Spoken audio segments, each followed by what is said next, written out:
very tough. To those who have lost power, I know you are frustrated. I know you're miserable. I know you're uncomfortable. I know it is very miserable in this cold without heat. I can tell you that the families of many of the first responders who are here keeping you safe, who have been here all week, since last week, are also without power in their homes. Right now, 1 million homes and businesses out of the 2.6 million total served by CenterPoint in our region are out due to state ERCOT outages. Around 70,000 are out because of weather damage. Those 70,000, CenterPoint is working on restoring. Jason Ryan from CenterPoint is here, and he'll provide an update on the current situation. But the bottom line is that CenterPoint nor I can give you an estimate of when the power will come back on. And in fact, as much as we wish it weren't so, things will likely get worse before they get better. There's a high chance the power will be out for these folks until the weather gets better, which will not be for a couple of days. Currently, supply will come back for one or two reasons. One, the state can supply more power, or two, we all can conserve more power. I'm in touch with the state to figure this out, and I've stressed the need for more power generation. I share your frustration, but know that our state partners are aware of the seriousness of the situation, and they have assured my team that they're working to get that power generation back up. The forecast is also not great. In some ways, we're still close to the beginning of the incident. Jeff Linder will provide an update on that, but the key message is that in the next couple of days, we will be approaching record low temperatures, potentially the lowest in 150 years. We may be in for more winter weather over the past couple of days, even beyond that. I'll briefly go over some of what we're doing. We're in close contact with the state, as I mentioned, with federal partners as well, to make sure we're all coordinating and that we're receiving the resources they can offer us. Road and bridge crews from the county and our county commissioners have been out to try and make the roads safe, especially for first responders, as they're responding to life-threatening emergencies. The county's operating 10 warming centers right now and coordinating with the city warming centers and other warming centers throughout our region to take folks there who are facing a life-threatening issue. A brief update on vaccines. Very early this morning, around 2 in the morning, the Harris County Public Health Department building at 610 in San Felipe lost power, and its backup generator failed. At that location, we had 8,430 Moderna vaccines. With the power out, we all know those vaccines need to be kept in cold storage. So we got to work under the mission to avoid losing those vaccines with the loss of power. And we quickly put together a plan to allocate and to salvage them. We were looking for places where there was already large numbers of people, where there were nurses, trained medical professionals who could administer the vaccines, and where we wouldn't need folks to drive somewhere in this very dangerous weather and road conditions. The locations we identified are Ben Taub and LBJ hospitals, as well as Methodist hospitals, the county jail, and Rice University. Of the 8,430 vaccines, 5,410 were distributed as follows: 3,000 to the Harris County Jail, 600 to LBJ Hospital, 1,000 to Methodist Hospital, 810 to Rice University. The 600 is to LBJ Hospital and Ben Taub Hospital combined. 3,020, about half, are being stored, and here's why.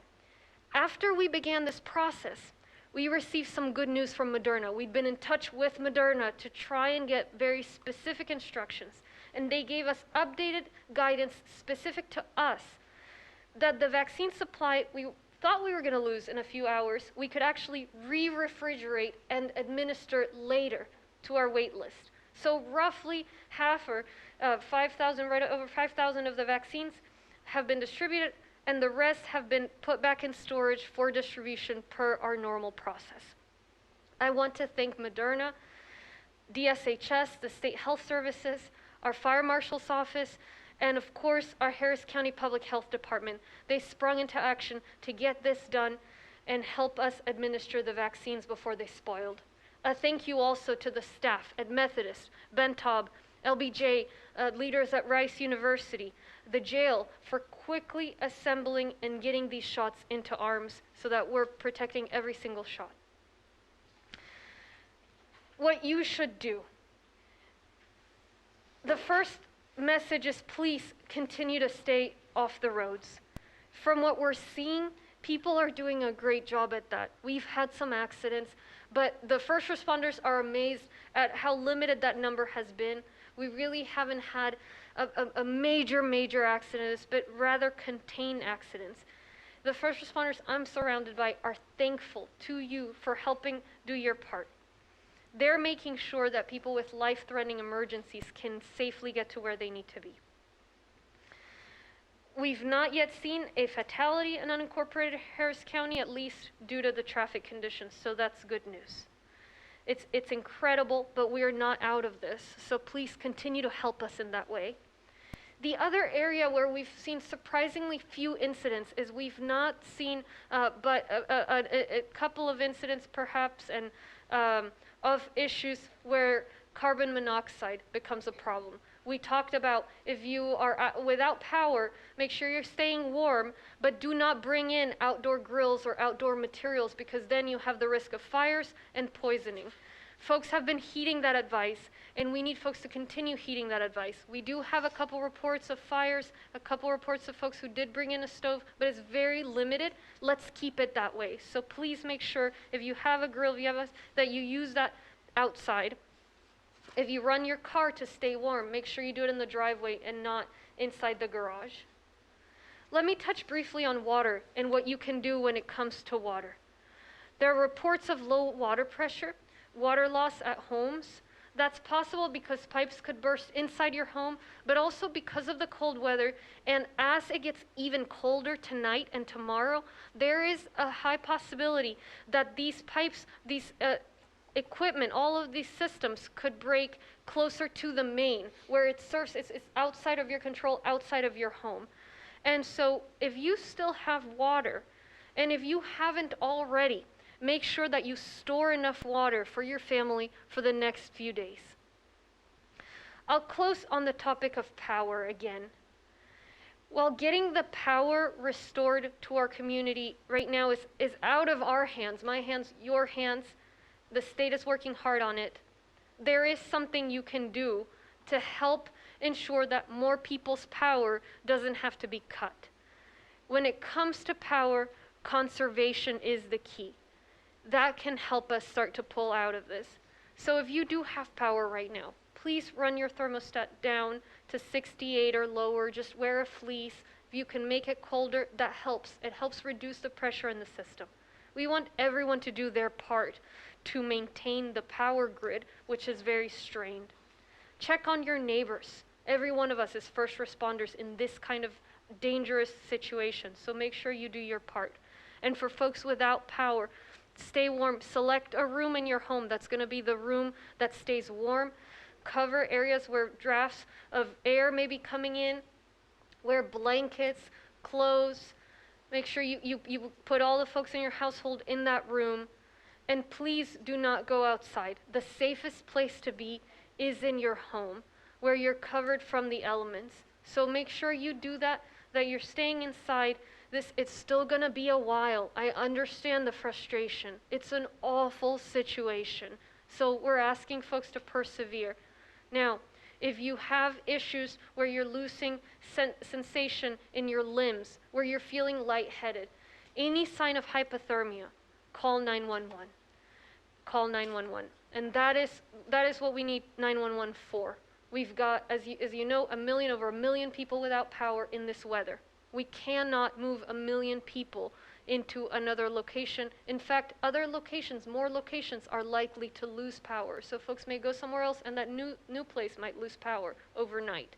So what we need you to do is stay put, stay warm, get through this, and you know yourself, you know your body. If you feel you're in a life-threatening situation, that's when we need you to call 911. So we'll pull through this just as we do with other disasters. I'm not going to pretend it's not going to be a tough night. We're going to be here. We're going to be up, watching, responding to crises that come up, and let's get through this together. I'll repeat the remarks in Spanish. No quiero de ninguna manera suavizar, endulzar la situación. Los próximos 2-3 días van a ser muy difíciles. Aquellas personas que han perdido la luz, que han perdido la electricidad, sé que están frustrados, incómodos, que están absolutamente infelices. Es una situación extremadamente difícil. Sé que con este frío es casi intolerable. Quiero que sepan que las familias de muchos de los trabajadores de emergencia que están aquí conmigo, respondiendo a las emergencias, trabajando por protegerlos a todos, muchas de sus familias están en casa, igual sin luz, sin electricidad, con este frío. Entonces todos entendemos por lo que están ustedes pasando. En este momento hay 1 millón de hogares y negocios que no tienen luz. En total, CenterPoint le ofrece electricidad a 2.6 millones de hogares y negocios en nuestra región. De los apagones que hay, 1 millón ha sido debido al Estado y el Consejo de Confiabilidad Eléctrica de Texas, ERCOT, que es la agencia que maneja esa electricidad del Estado. 70,000 han sido por daños causados por el clima. Y esos últimos 70,000, CenterPoint está trabajando por reactivar. Está aquí Jason Ryan, él es un director en CenterPoint y también va a explicar la situación y responder a preguntas. Pero lo básico es que ni él ni yo podemos ofrecer ningún tipo de estimación de cuándo vamos a poder reinstituir o van a poder ellos reinstituir la luz. De hecho, puede que las cosas, y lo más seguro es que las cosas empeoren antes de que empiece a mejorar la situación. En este momento podría regresar la luz por 2 razones. Si es que esta agencia estatal logra que las plantas eléctricas continúen produciendo, aquellas que no están operando en este momento, o si baja la demanda por cambios al clima. Comparto la frustración. Sepan que las agencias estatales, todos los contactos y líderes a nivel estatal entienden la seriedad de esta situación.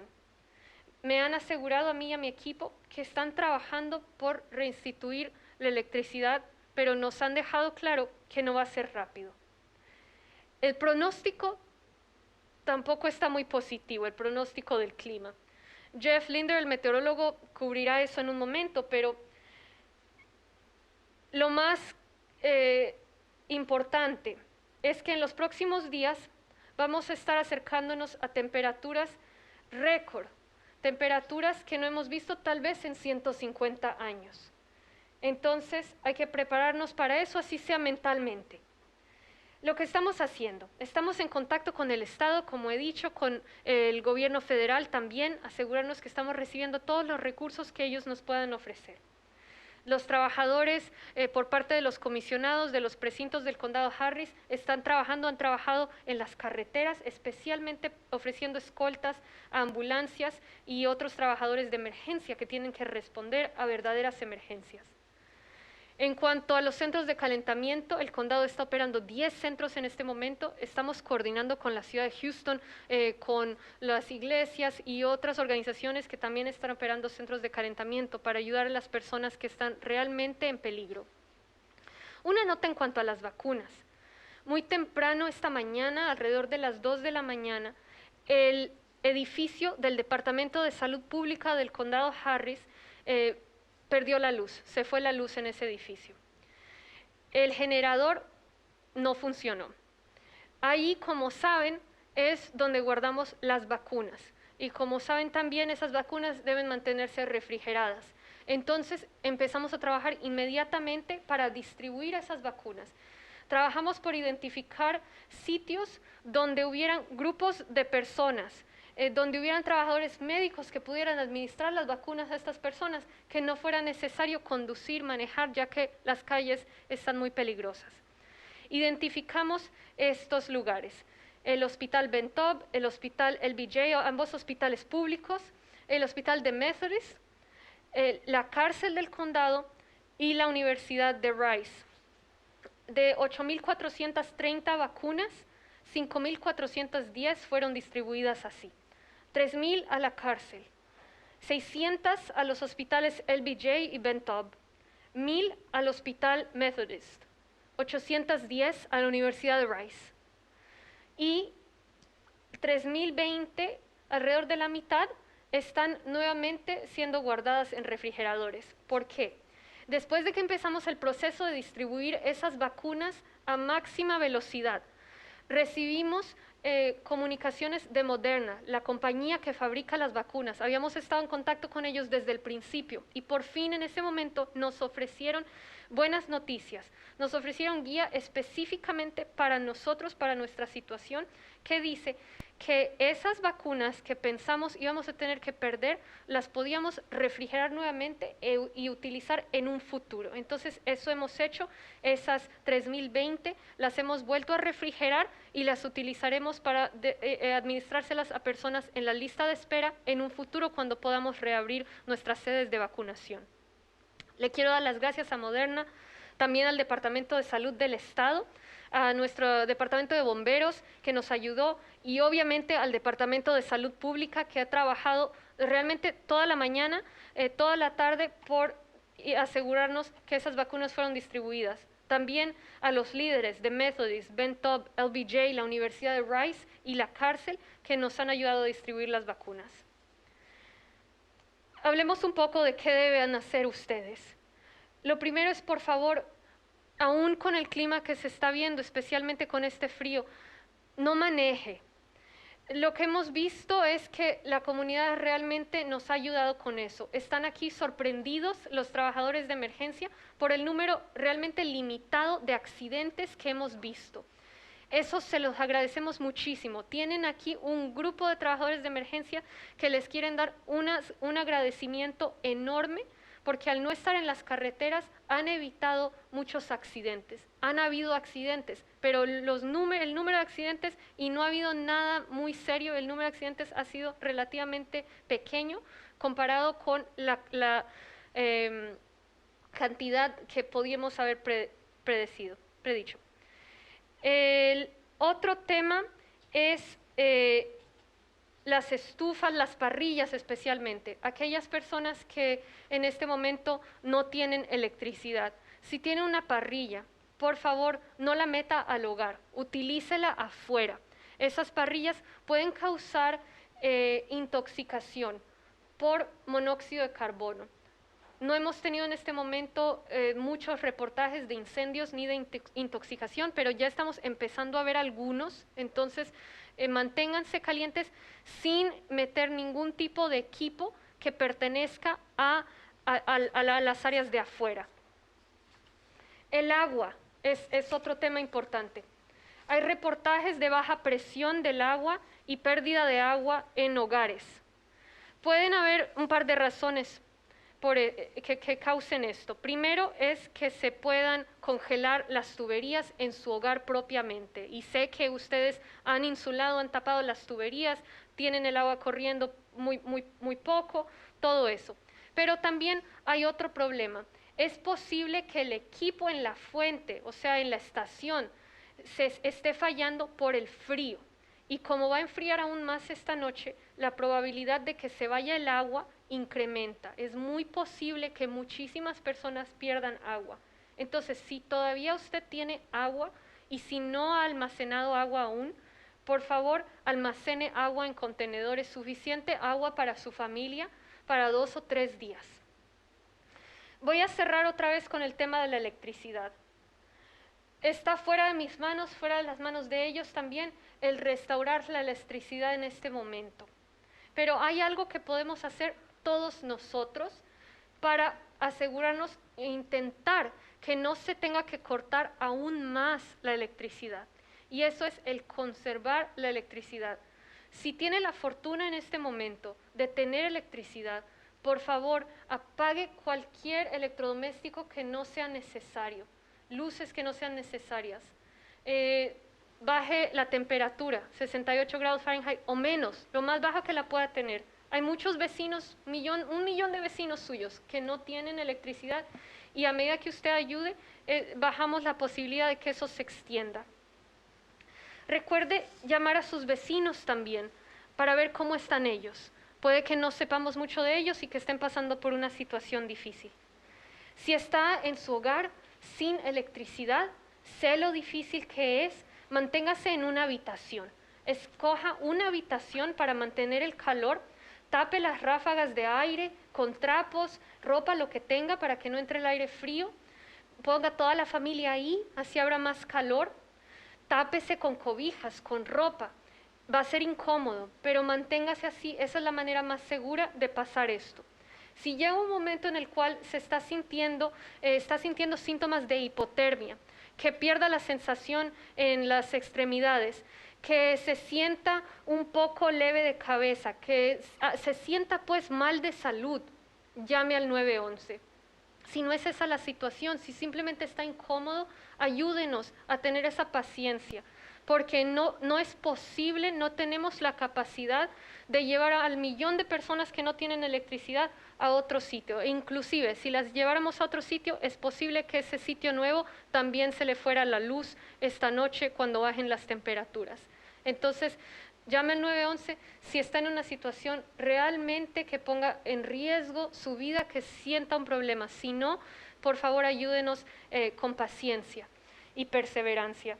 Va a ser una noche difícil, más difícil que la noche de ayer, eso es cierto, va a ser más difícil, pero vamos a pasar por esto como lo hacemos con todos los desastres. Aquí estaremos nosotros, estaré yo toda la noche, todos trabajando por responder a crisis dentro de la crisis que se está viendo ahora. Muchas gracias. Let's hear from Jason Ryan from Centerpoint.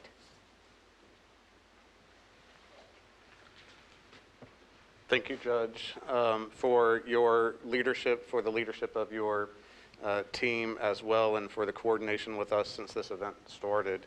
I also want to thank the other local government officials in the area, as well as our state partners at ERCOT and other leadership as we try to understand what has happened to our electric grid and where we go from here. But let me also thank the more than 2.5 million homes and businesses that we have the pleasure to serve here in Harris County and surrounding areas. I appreciate your patience as we go through this event. I understand your frustration and share your frustration. So let's talk about what we've been doing today and talk about what we will do yet going forward. So as Judge Hidalgo mentioned, when the winter storm came through yesterday and today, we had some minor damage to our electric grid that has caused about 70,000 customers as of mid-afternoon to be out of power. Our crews have been working to restore power to those customers and address the damage to our grid, and we will continue to do that until this event has concluded and all of those customers are back online.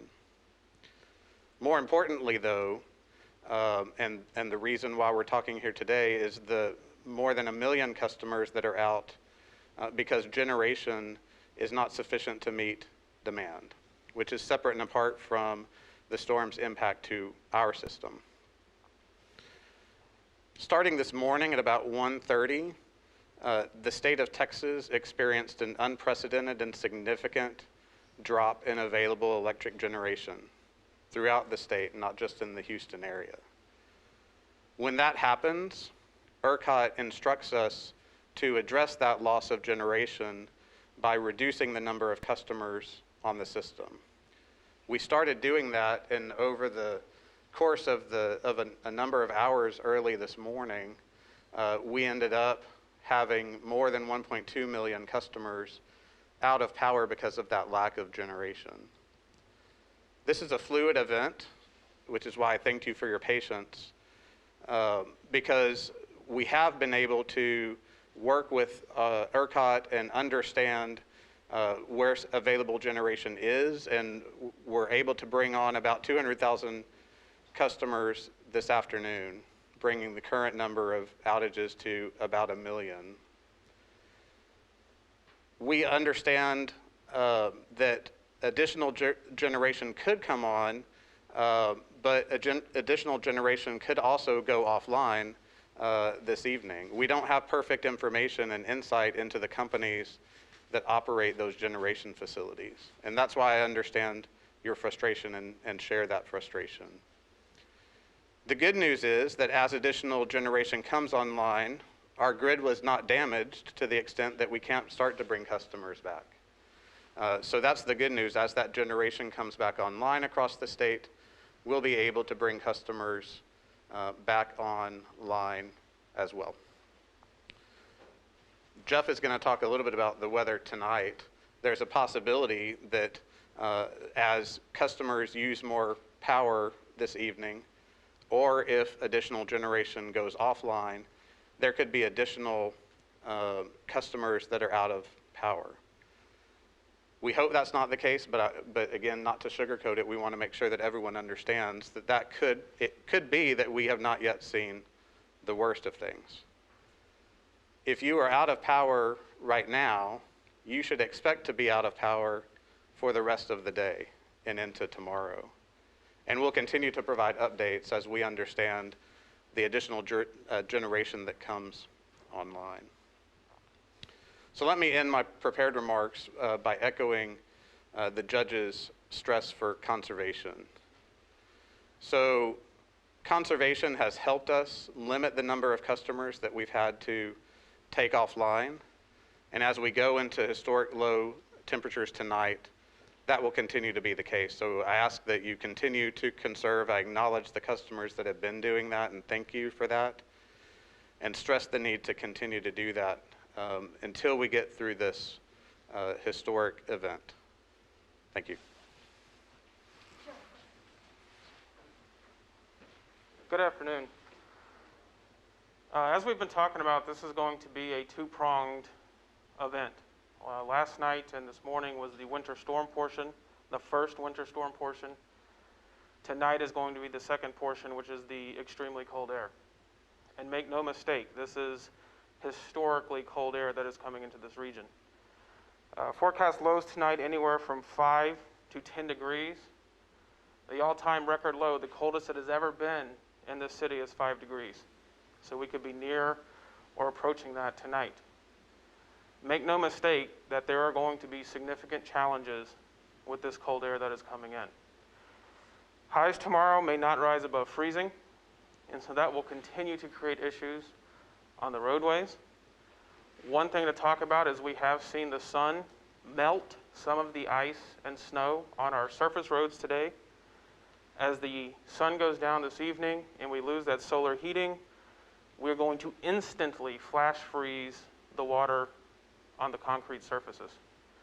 So while some surface travel has been possible this afternoon, we strongly urge everybody to remain off the roads in the next few hours.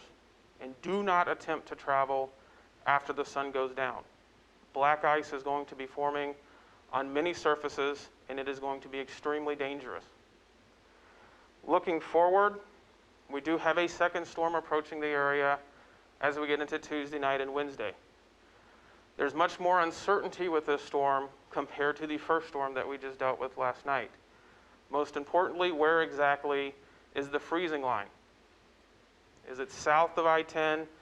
Is it north of I-10? Because the freezing line will determine if you have rain, which will be virtually non-impactful, or if you have freezing rain, which we saw yesterday evening, and that freezing rain is what coats all the tree limbs and power lines and can result in damage. Right now, our best estimates are that the freezing line will be somewhere along and north of US 59, or maybe along and north of Interstate 10. And so we have some degree of confidence that the coastal counties, Brazoria, Galveston, Chambers, will be out of the freezing line. You'll be rain. But as we get into Harris County, the southern part of the county may be rain, and the northern part of the county could be freezing rain, which could result in an additional accumulation of ice on trees and power lines and bridges and overpasses. But again, that 32-degree line is very important on what exactly the precipitation type, if it's rain or freezing rain, Tuesday night into Wednesday morning. So once again, travel could become hazardous, especially on the bridges and overpasses, Tuesday night and Wednesday morning. Wednesday, we will rise above freezing during the day, and then Wednesday night and Thursday morning, we will likely fall below freezing again. And so again, that could result in ice formation on some of the bridges and overpasses.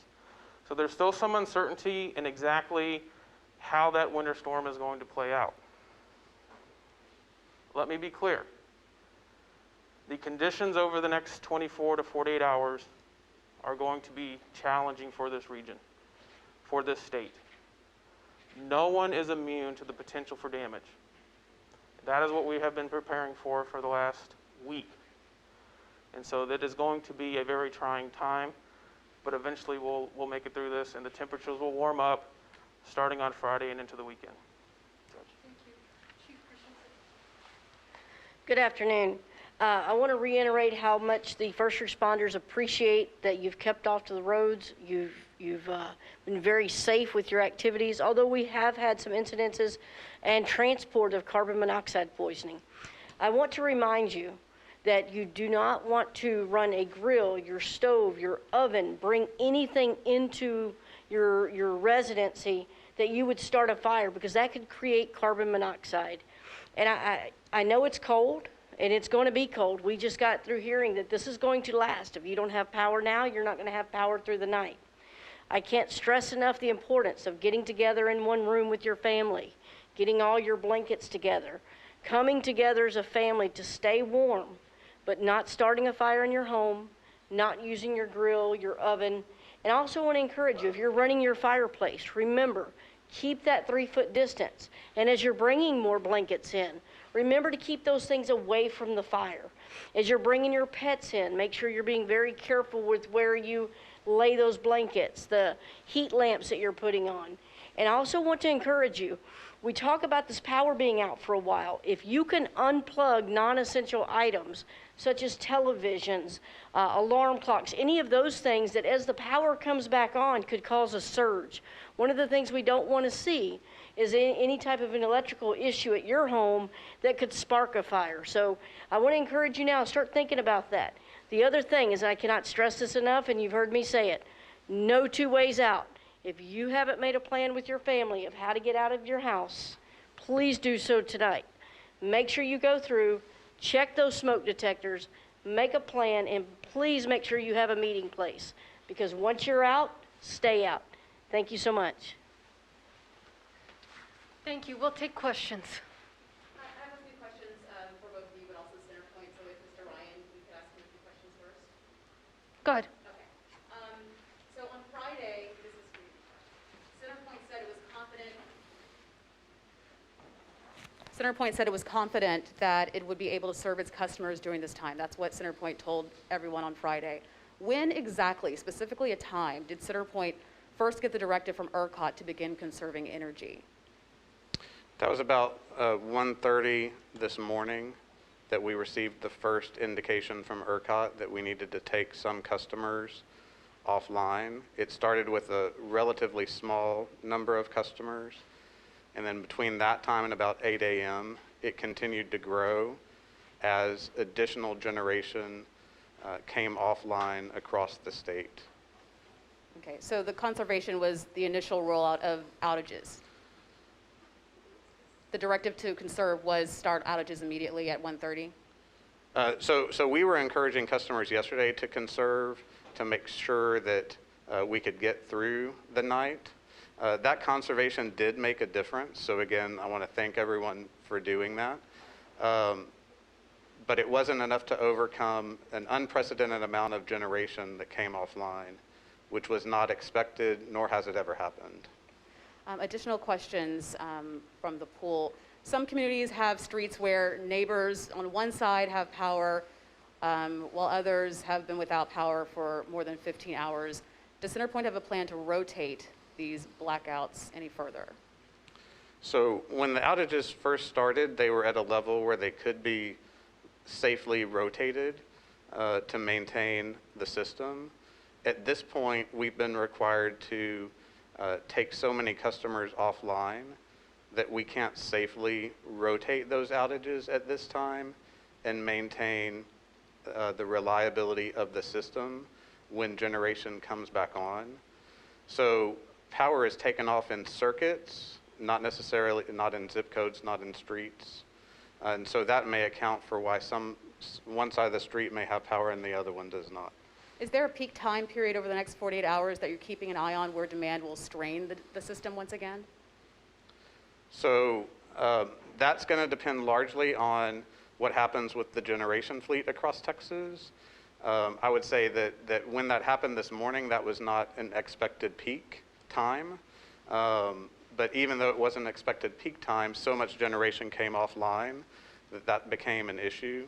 You know, there are peak times during the morning when folks are getting up, turning heat on, and starting their day. And it's at that time in particular that we need customers to conserve power if they have power, so that we don't create additional problems. Okay, thank you. Questions for Judge Hidalgo? Just about 15 minutes ago, Shell Deer Park tweeted that a leak was identified on their site and that they're taking actions to minimize impact to the environment. They don't anticipate any impact to surrounding community, no actions required. Are you guys aware of this? Is Harris County responding in any way, deploying monitors? Has TCEQ been notified? Yeah, I've probably been here for about 15 minutes, so I'm sure I'll get an update when I step off. But I will tell you, we're in touch with industry, with our industry partners. That's part of what we're watching. We're watching to make sure our hospitals continue to have power, obviously looking out for the community. And then we've got to think about industry and making sure that they will be okay, and the potential as things get offline or come back offline, the potential for these kinds of incidents. So that's why this is such a dangerous situation. As we see these unprecedented temperatures, nobody really knows what that will do to the infrastructure, and that extends to industry. And that's why we have representatives here. We're in touch with pollution control. We are in touch, as I said, with all of the industry leaders, and we'll respond accordingly. We've got our fire marshal's office activated as well. All of the different partners are ready to respond. And we did expect and will continue to expect what we call incidents within the incident. On the topic of the vaccine storage failure, why did the backup generator fail? I don't have the answer to that. All we know is we saw that the power had gone out, figured the generator was on. When that was checked, it turned out the generator had failed as of about 2 in the morning, and then we had to act. But I don't know, perhaps that's something that we can look into once this crisis is over. My guess would be equipment's not perfect, equipment's not perfect, and so the generator failed. All right. And on the doses, were these in freezer or refrigerated? I believe they were refrigerated. Lori, do you have additional details on them? Because it's the Moderna, that's not the one that you freeze. But do you have anything to add? Yes, ma'am. What I can tell you is working with Public Health and their team, they were to be kept at a specific temperature, and it's not under a frozen temperature, but a specific temperature. And that was their concern, is once the generator went out, that temperature had risen.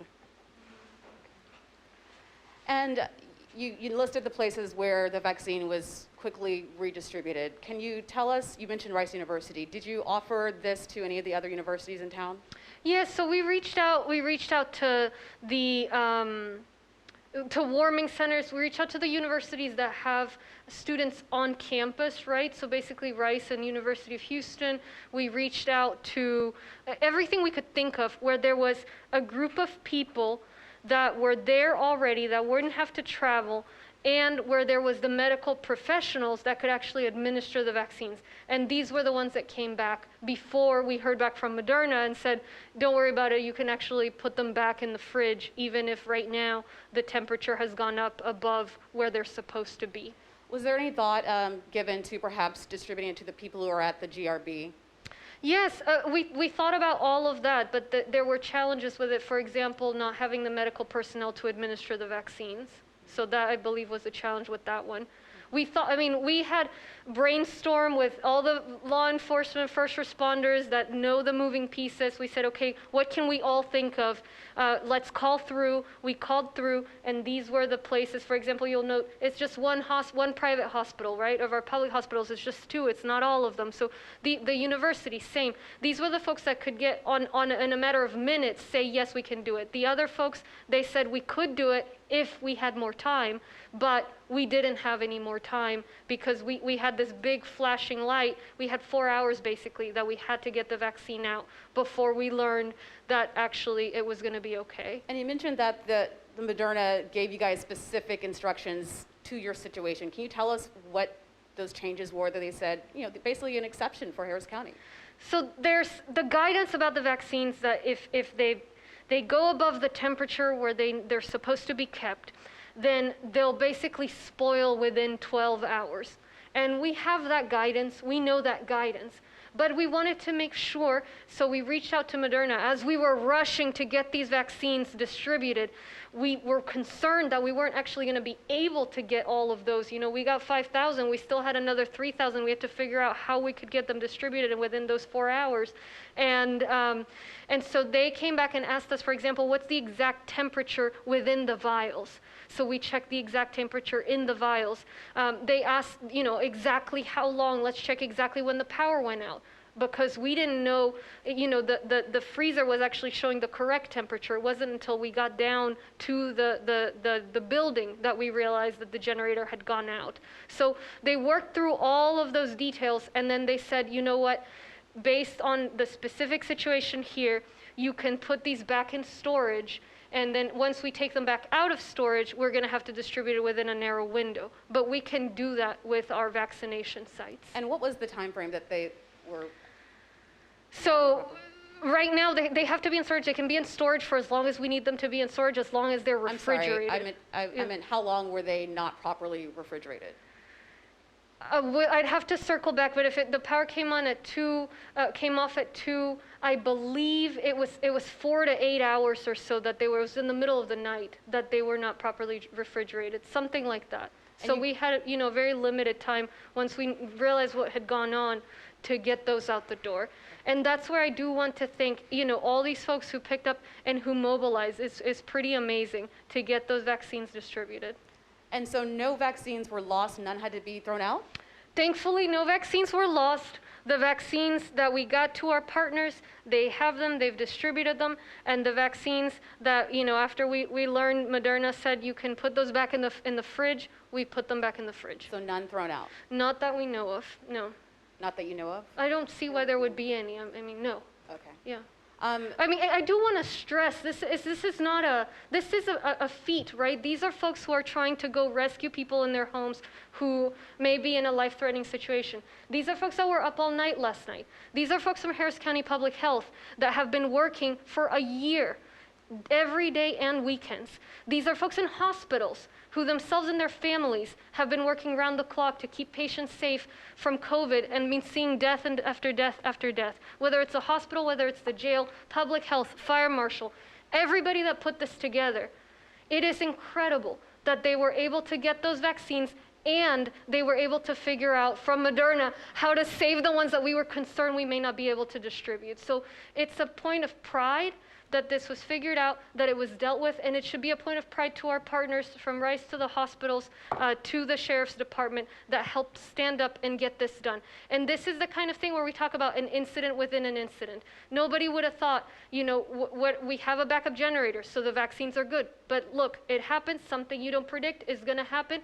It happened, we dealt with it. Right now, what people need to be focused on is staying warm, staying off the roads, and knowing that just as we dealt with this, you've got a whole team here at the Emergency Operations Center ready to respond with all the tools at our disposal to deal with situations like this. And just one final question from the poll. It says, for people who may be upset that 3,000 doses of the vaccine were sent to the jail and not to identify seniors or vulnerable people, what is your response? Again, the folks that we identified or the sites that we identified for vaccine distributions were sites where we could have a group of people already there, number one. Number two, where you had trained medical personnel that could actually administer those shots. So that narrows the possibilities enormously. This was overnight and into the morning, where even now, we cannot be on the roads. It was impossible for us to be traveling from center to center to give 20 here, 20 there, 100 here, 100 there. That's why these institutions received around 1,000 vaccines, 3,000 vaccines, and we're able to get them out. And there was still 3,000 that we were trying to figure out what to do with, because it's hard to find a place where all these people are congregated and where they have medical staff and can get that organized and administered. Thank you.